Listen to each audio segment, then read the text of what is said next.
When we're teaching vocabulary to children with complex communication needs, we need to be highly strategic about the words we're choosing.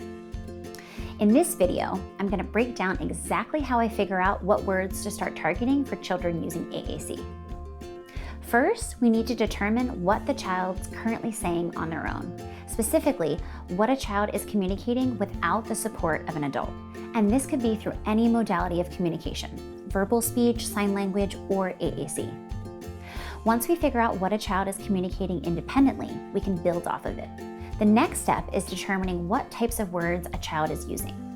What nouns, core words, or phrases are they using? What are the toys, foods, and activities they're most motivated by? The last step is to figure out how a child is already communicating nonverbally. This could be through eye contact, smiling, crying, reaching, pushing something away. These are all situations where a child already has intent to communicate a message. They just don't have the words yet to convey what they want or need. These are the best opportunities to model language on an AAC system. For example, if your child is constantly pushing away foods they don't want, it's a perfect opportunity to model no on their device.